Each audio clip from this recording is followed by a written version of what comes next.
Ibinuksan na sa publiko ang pinakabagong atraksyon sa isang theme park sa Laguna. Silipin natin ang katatakutang halaw sa inaabangang pelikula ng GMA Primetime King na si Dingdong Dantes. Mula sa Santa Rosa sa Laguna, nakatutok live si Cesar Apolinario. Mel, alam mo may aabangan ng mga mahihilig sa horror, no, dahil dito sa Kubot or yung Kubot Chronicles or Aswang Chronicles 2 ay ipapalabas sa Metro Manila Film Fest. Pero may paunang pasabog ang pelikula dahil dito sa Enchanted Kingdom ay mayroong haunted attraction. Ipinatikim muna sa mga dumalo sa pagbubukas ng haunted attraction na Kubot dito sa theme park ang unang installment ng pelikula na Tiktik. Ikaw una kung makakagatin. Sa Kubot, muling magbabalik ang karakter ni Dingdong Dantes bilang aswang killer.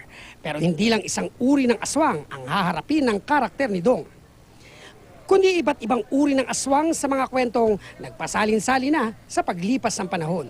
Ang special effects ito, mas maganda kaysa dun sa una. Maraming aswang. Mas maraming aswang, makikilala nyo yung mga kubot at tanungin nyo kung sino yung kubot at kung ano yung kubot, yan ay halos magkasama ng mga tiktik.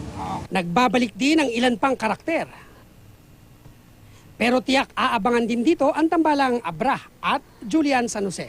Kami yung gagawa ng isa sa mga weapons ni Kuya Dingdong din para malaban sa mga ano.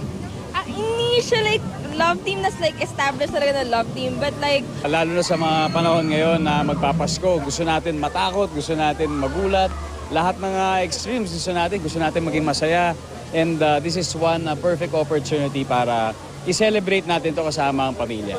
Kanina ay binuksan na sa publiko ang Kubot Haunted Attraction. Dito sa Haunted Attraction, makikilala ang iba't ibang mga aswang sa pangunguna ng Kubot na ayon sa kwento ay asawa ng mga tiktik.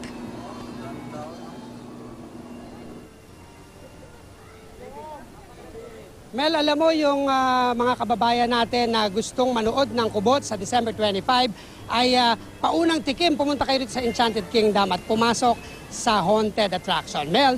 Maraming salamat sa iyo, Cesar Apolinario.